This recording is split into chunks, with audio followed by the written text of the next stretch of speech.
Tohtoročná zima je v plnom prúde a všetci milovníci zimných športov si túto sezónu prišli na svoje. Podpoľanie sa rozprestiera v kopcovitom teréne a tak tu samozrejme nesmú chýbať lyžiarske strediská.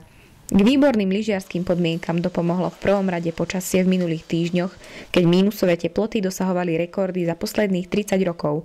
My sme si boli zmapovať aktuálne podmienky pre lyžiarov v strediskách Ski centrum Košútka, lyžiarske stredisko Látky a Biele vody. Ski centrum Košútka sa nachádza v Hriňovej a ponúka 4 zjazdovky rôznych kategórií.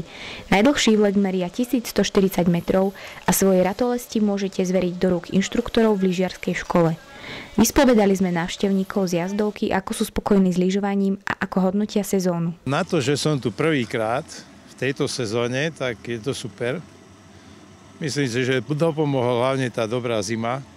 Takže podklad je, predtým som bol asi týždeň si to tu prezrieť. Videl som, že podklad je perfektne pripravený a dneska mi to vyšlo, že mám voľno, takže som sa mohol ísť troška vylyžovať. Super lyžovačka, teraz nám vyšlo aj slnečko.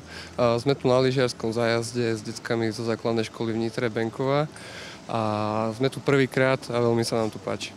Lyžiarske stredisko Biele vody sa nachádza 12 km od Hriňovej smerom na Brezno.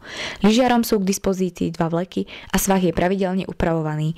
Oproti frekventovanejším strediskám vás príjemne prekvapí čakacia doba na vlek, ktorá je krátka a o to viac si užijete čas strávený na zjazdovke. V obci Látky sa nachádzajú 2 lyžiarske centrá, a to Kočanda a pri hoteli Royal.